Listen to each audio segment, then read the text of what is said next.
Bonjour à tous et bienvenue sur cette vidéo YouTube. On va aborder les prépositions en grec ancien biblique, dans toutes leurs dimensions, leur signification, leur utilisation, etc.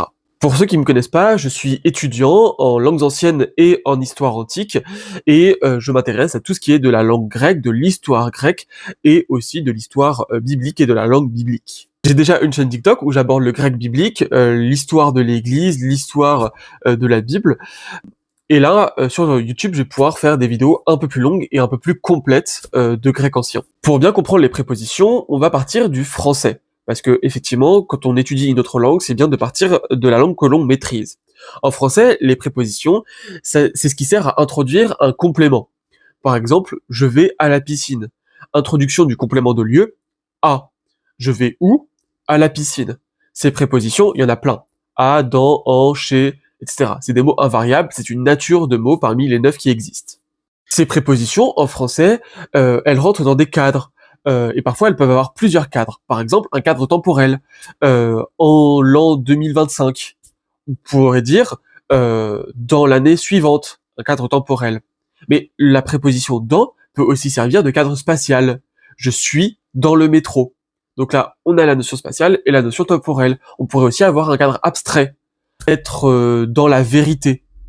C'est pas un cadre spatial, c'est pas un cadre temporel, c'est spirituellement être dans la vérité. En grec, c'est à peu près pareil, sauf pour l'utilisation grammaticale, le comportement que ça a, et pour les nuances que ça va donner. Il y aura beaucoup plus de nuances en grec qui seront permises. Vous le savez peut-être, mais le grec est une langue à déclinaison. Selon la fonction du mot dans la phrase, le mot ne s'écrira pas pareil. Si je prends par exemple le mot o anthropos, qui veut dire l'homme, l'humain, l'être humain, si il est sujet, il s'écrira o anthropos. Si il est COD, il s'écrira ton anthropon.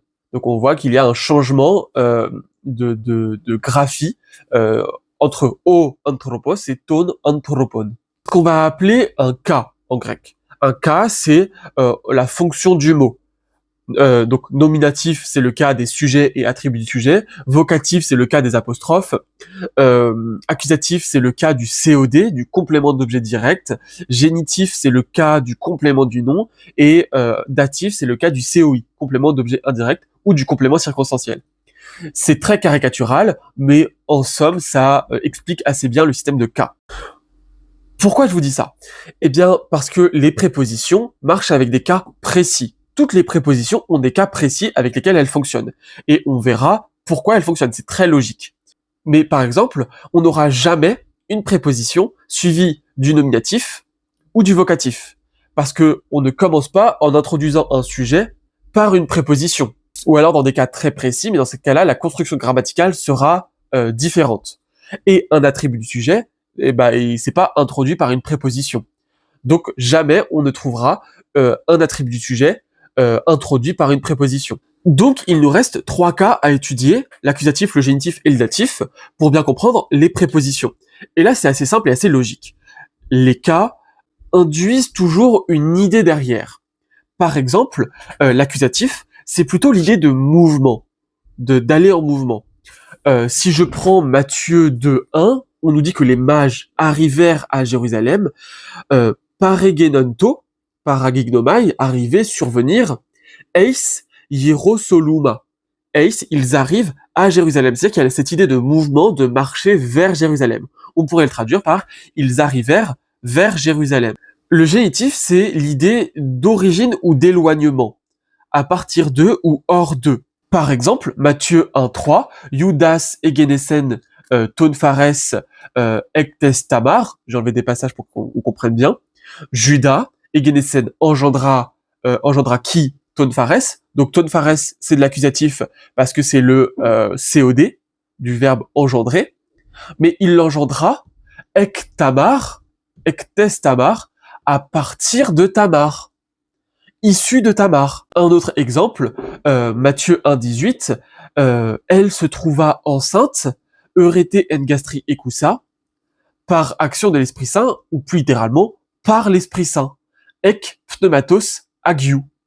Ek, ça veut dire à partir de, issu de, pneumatos agiou, c'est du génitif de pneuma agios. À l'inverse, il y a le datif. Le datif, c'est l'inverse de l'accusatif. C'est ce qui est fixe dans l'espace, dans le temps ou dans le lieu. Là, on n'est plus dans une histoire de mouvement. On est dans quelque chose de beaucoup plus fixe. Par exemple, la préposition en, qui veut dire dans, en, chez ou parmi. Eh bien là, c'est toujours suivi du datif et c'est quelque chose de très fixe. Prenons Matthieu 3.1, en detais emerais et keinais. En ces jours-là, ça marque ici l'histoire temporelle, dans ces jours. On n'est pas dans une histoire de mouvement. On raconte une histoire dans un jour bien précis. Et on continue un peu la phrase, on y lit prêchant dans le désert, ente eremo. C'est-à-dire, là, il n'est pas dans une idée de mouvement, il va dans un autre endroit. Il est dans le désert, il prêche dans le désert, et ça bouge pas. Maintenant qu'on a ces bases-là, on va pouvoir étudier les 10 prépositions les plus importantes de la Bible, les plus utilisées, et avec les exemples pour mieux comprendre les textes bibliques originaux. Commençons par la préposition en. C'est concrètement celle qui est la plus utilisée et celle qui sera la plus utile pour vous à connaître.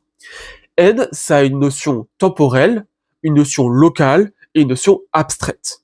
La dimension la plus simple à connaître, c'est la dimension locale. Par exemple, dans les lettres de Paul, 1 Corinthiens 1.2, il va dire à l'église de Dieu qui est à Corinthe. Te ecclesia tuteu, te use en Corinto. Elle est dans Corinthe, elle est à Corinthe. Au-delà de la dimension locale, vraiment de la localité, il y a une dimension locale, mais par rapport à un groupe donné. Par exemple, Luc 1.1, on nous dit des faits qui ont été pleinement certifiés parmi nous, donc dans notre groupe, eh bien parmi nous c'est en humine, donc dans nous littéralement, dans notre groupe. Ou alors Luc 1.42, toujours chez Luc, où on nous dit tu es béni entre les femmes et le fruit de ton sein est béni, eh bien en gunaixin, dans les femmes, dans le groupe des femmes, tu es béni, parmi les femmes. Je l'ai dit un peu plus tôt, mais je le répète, en c'est toujours suivi du datif, donc c'est quelque chose de très stable, ça ne bouge pas. Donc par exemple, quand je dis en urano, dans le ciel, vraiment ça ne bouge pas le ciel. Je suis dans le ciel, contrairement à quelque chose, par exemple, je monte vers le ciel, je suis dans le mouvement vers le ciel. Il y a bien sûr la dimension temporelle, on l'a vu tout à l'heure, dans les jours, en tais emerais et keinais, par exemple, dans ces jours, en ces jours, c'est quelque chose de stable. On raconte une histoire dans un cadre de temps déterminé qui ne bouge pas, c'est ces jours-là. Maintenant, il y a l'abstrait. Et l'abstrait, ça va donner beaucoup de nuances. Par exemple, Romains 6.4. Nous avons donc été ensevelis avec lui par le baptême en la mort, afin que, comme Christ est ressuscité des morts, par la gloire du Père, de même nous aussi nous marchions en nouveauté de vie. Ici, il va y avoir une antithèse en grec. Nous avons été ensevelis avec lui par le baptême en la mort. Ici, baptismatos marche avec eis. C'est normal, la construction de baptizo marche avec eis. Être baptisé dans quelque chose, en quelque chose. Il y a l'idée de mouvement. On est plongé dans quelque chose. Donc ça ne pouvait pas être en. Et on verra après quelques nuances. Donc on est plongé dans la mort. Par contre, quand on va nous parler de la vie nouvelle, nous marchions, pourtant c'est une idée de mouvement, de marcher, mais ici il dit pas marcher vers la vie nouvelle, il dit marcher dans la vie nouvelle.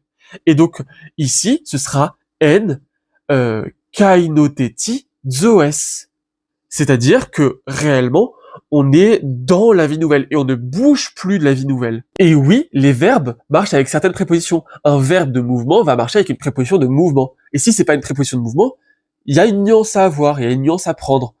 Et ça va nous aider pour plein de choses. Acte 10.48, Pierre il dit, et il ordonna qu'ils fussent baptisés au nom de Jésus-Christ. Sauf que, ici en grec, c'est en to onomati, en plus datif. Or, baptizo, ça marche pas vraiment avec en. Parce que baptizo, c'est vraiment baptiser dans quelque chose, et donc il y a cette idée de mouvement. Par exemple, en Matthieu 28.19, baptizantes eis to onoma. Donc, c'est-à-dire, en les baptisant vers le nom.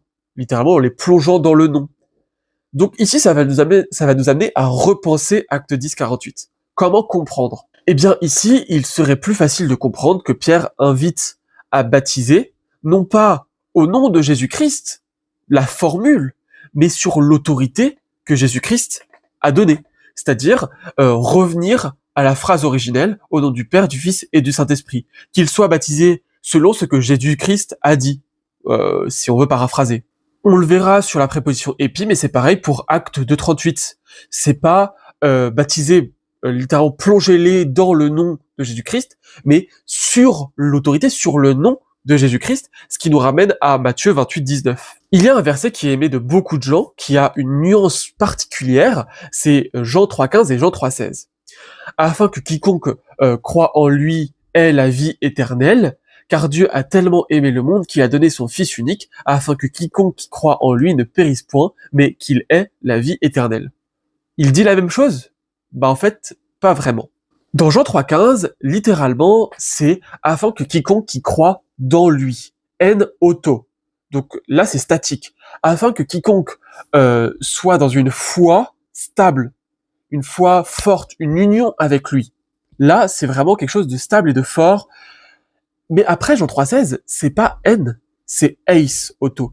Afin que quiconque qui croit vers lui. Et là, il y a un engagement, un mouvement vers lui. Afin que quiconque qui fasse l'engagement, qui se confie vers lui, qui se confie en lui, ne périsse point, mais ait la vie éternelle. En français, ça serait extrêmement dur de le rendre. Mais en grec, Jean 3:15 et Jean 3:16, en fait, insistent sur deux choses différentes. La foi stable et statique, la foi forte, et l'engagement vers Dieu. Et justement, on va arriver à cette deuxième préposition, c'est eis.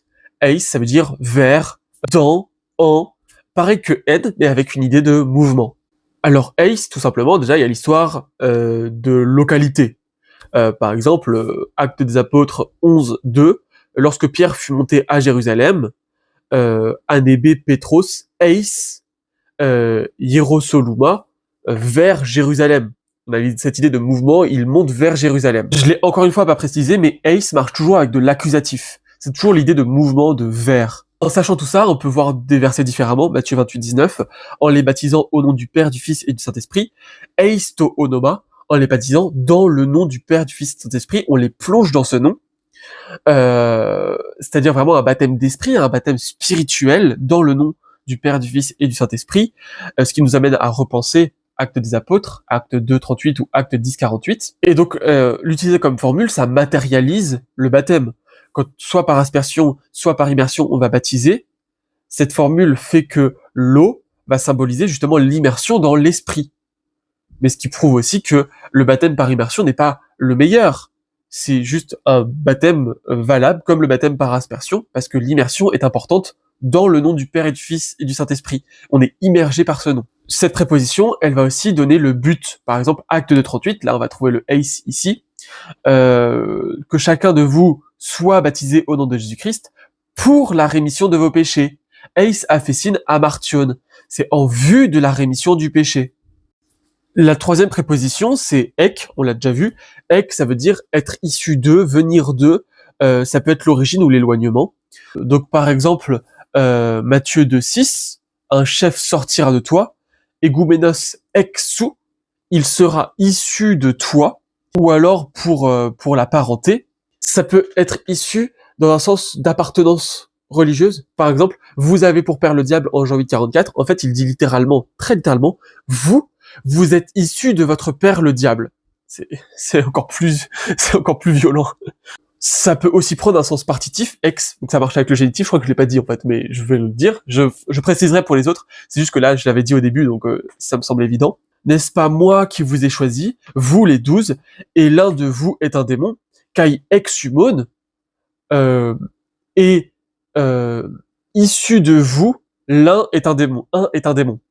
Donc parmi vous, on aurait pu dire en humine, parmi vous, mais c'est intéressant parce que l'un issu de vous est un démon, il y a une nuance vraiment, il s'est insinué en fait. Ça peut aussi avoir un sens spatial, j'ai pas du tout fait dans l'ordre pour Ek, je suis désolé.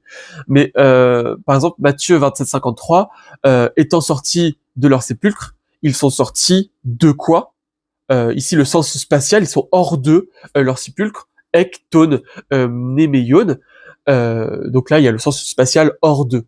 La quatrième c'est apo, et ça a un sens très proche de ek, donc ça marche aussi avec du génitif, Ça veut dire en venant d'eux ou hors d'eux. Donc cette idée de mouvement, éloignement ou origine.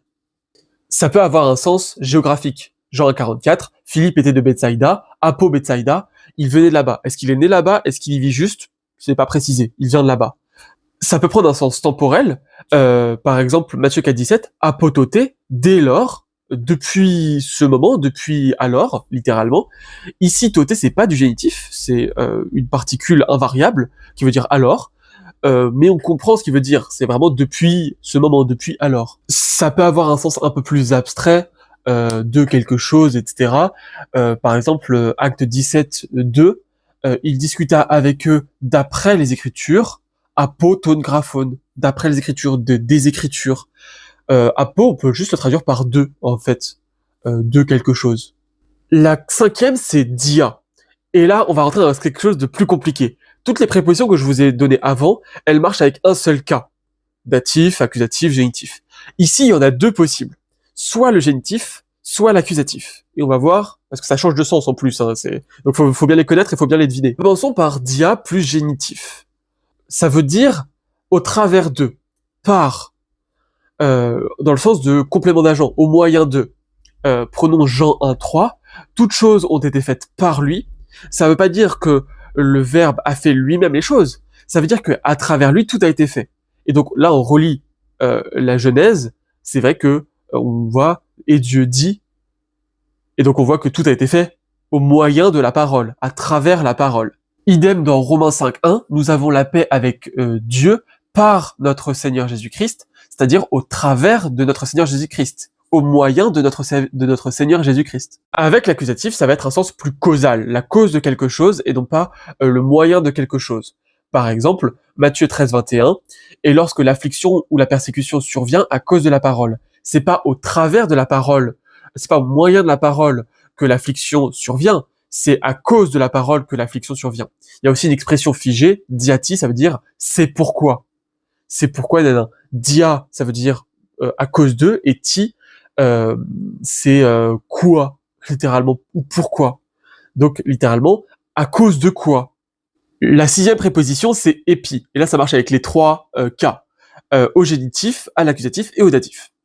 Avec le génitif, ça va marquer l'idée de à la surface de. Par exemple, dans le Notre Père, épiges, sur la terre, à la surface de la terre.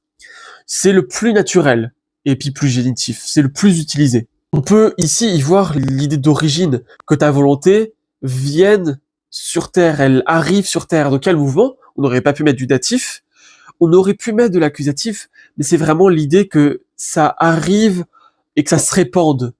Donc cette idée d'origine ou d'éloignement, et pas juste un mouvement. Bizarrement, épi plus datif, c'est extrêmement utilisé dans la Bible. Beaucoup moins en grec classique. Chez Platon, où, ça existe très rarement. C'est plutôt de la poésie. Par exemple, acte de 38, là, ça va marquer une base. Et en règle générale, épi plus datif dans la Bible, ça marque une base. Acte de 38, soyez baptisés sur la base du nom de Jésus-Christ, si on veut, sur le nom de Jésus-Christ. Épi to onomati. Il est évident qu'ici, on ne parle pas du nom personnel, du nom de Jésus. On parle d'un nom à ce qu'il renvoie, c'est-à-dire à l'autorité qu'il renvoie, sur la base du nom de Jésus-Christ, c'est-à-dire sur l'autorité que Jésus-Christ a enseignée. Sinon, il y aurait un sérieux problème dans la Bible. Jean 17,11, on y lit « le nom que tu m'as donné ». N'allez pas voir la critique textuelle de la Louis II pour ce verset, puisqu'elle est extrêmement mal faite, mais c'est bien le nom que tu m'as donné.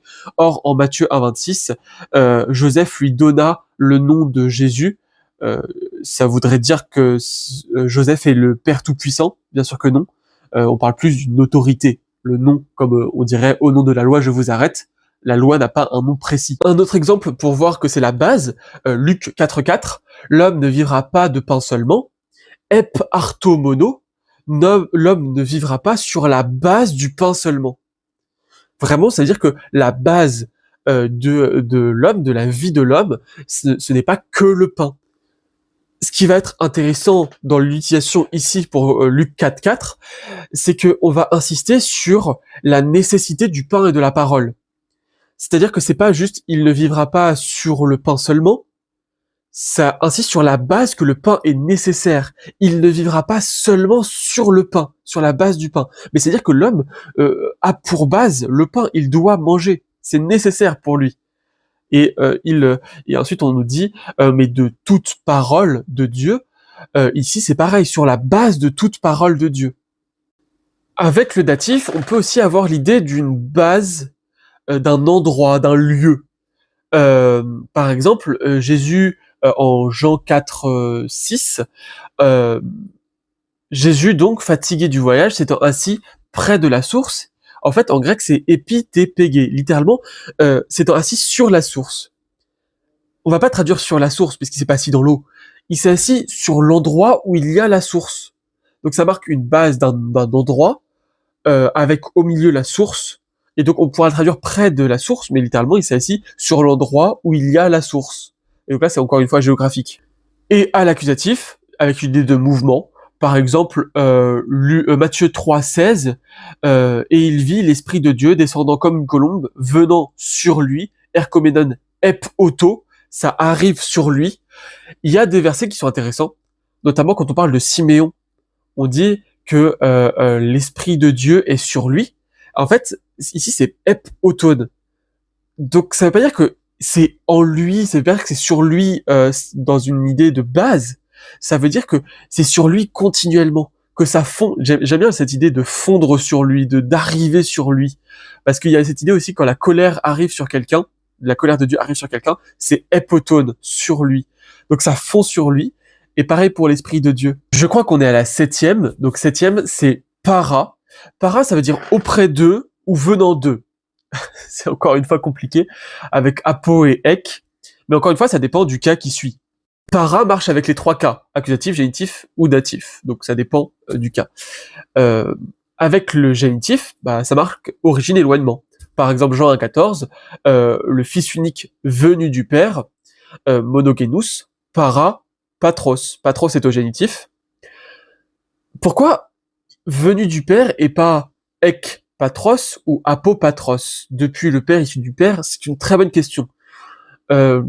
C'est plus en référence au fait qu'il est dans le sein du Père, il est contre le Père, donc il vient d'auprès du Père, donc il n'est pas, on pourrait dire qu'il est issu du Père, mais ici c'est pas ce sur quoi on veut assister, et il n'est pas depuis le Père, il vient d'auprès du Père. Avec le datif, ça va renvoyer à une présence, à une proximité, mais aussi à quelque chose de très statique. Hein. Le datif, c'est vraiment le sans mouvement. Donc, para totéo, par exemple, en Luc 1,30, ne crains point Marie, car tu as trouvé grâce devant Dieu. C'est-à-dire qu'elle est en présence de Dieu, littéralement. Tu as trouvé grâce devant Dieu, face à Dieu. Et pour l'accusatif, c'est toujours la même chose, contre, vers. Par exemple, acte 4,35, on nous dit et il déposait aux pieds des apôtres, para tous podaston apostolon, c'est-à-dire contre les pieds des apôtres, auprès des pieds des apôtres. Ensuite, j'ai voulu aborder kata. C'est pas la plus utilisée, mais je l'ai trouvée importante pour une expression particulière, qu'on verra après. Kata, ça marche soit avec le génitif, soit avec l'accusatif. Donc il n'y a pas de datif. Avec le génitif, ça marque l'idée d'origine ou d'éloignement, ou alors l'opposition. Par exemple, celui qui n'est pas avec moi est contre moi. Kat emu, contre moi. À l'origine, kata, ça veut dire de haut en bas. C'est l'idée de descendre, donc un mouvement de descente. Donc ça peut avoir cette idée de mouvement, ou alors, généralement dans la Bible, c'est plus abstrait. Dans la Bible, souvent, kata plus accusatif, ça aura l'idée de selon, d'après le. Donc par exemple, Romains 8,28, de ceux qui sont appelés selon son dessein, d'après le dessein de Dieu, l'objectif de Dieu. Chez Paul, il y a une expression avec kata qui est très intéressante, desquels, donc on parle des pères juifs, des Israélites, desquels est issu, selon la chair, le Christ. Ça veut dire que la chair du Christ est issue, donc ek d'ailleurs, est issue des pères. Et en plus, Paul va rajouter une autre chose, lui qui est au-dessus de toute chose, Dieu, béni éternellement. Ça veut dire quoi ça? Ça veut dire que il y a le Christ selon la chair, mais lui est aussi celui qui est au-dessus de toute chose, Dieu. Donc Dieu, et d'ailleurs Dieu n'a pas d'article, donc ça renvoie à l'essence, comme par exemple Jean 1.1, le Verbe était Dieu, était d'essence divine, lui est aussi d'essence divine au-dessus de toute chose. Et c'est extrêmement intéressant puisqu'il va ici nous parler des deux natures du Christ. Le Christ selon la chair est issue des pères, mais lui est aussi d'essence divine au-dessus de toute chose. La neuvième, c'est péri, qui veut dire au sujet d'eux ou autour d'eux. Ça marche soit avec du génitif, soit avec de l'accusatif. Péri plus génitif, c'est au sujet d'eux, concernant. Par exemple, Matthieu 6, 28, et quant aux vêtements, pourquoi vous inquiétez-vous? Kai péri en du matos, c'est-à-dire et au sujet des vêtements, et concernant les vêtements. Et ça a vraiment ce sens de au sujet de. À chaque fois qu'il y a péri plus génitif, ça a vraiment ce sens de à ce sujet. Et avec de l'accusatif, c'est autour d'eux, Marc 3.32 par exemple, et une foule était assise autour de lui, péri autone. Donc autour de lui. J'ai pas plus à dire sur péri, parce que c'est vraiment très littéral, c'est vraiment soit autour d'eux, soit au sujet d'eux. Voilà. C'est l'une des plus faciles. La dernière, c'est pros. Ça marche plus généralement avec de l'accusatif. J'ai jamais vu avec du génitif dans la Bible. Ça peut exister, mais je l'ai pas vu. Et ça veut dire auprès d'eux. Et c'est vraiment se tourner vers. C'est l'idée de mouvement. Par exemple, Jean 1.1. Au commencement était le Verbe, et le Verbe était auprès de Dieu. Pros ton théon. C'est-à-dire qu'il est auprès de Dieu, certes, mais il n'est pas statique dans le fait d'être auprès de Dieu. Il est tourné vers Dieu. Et le Verbe était tourné vers Dieu, auprès de lui. Et ça montre la relation d'amour aussi qu'il y a entre le Verbe et le Père.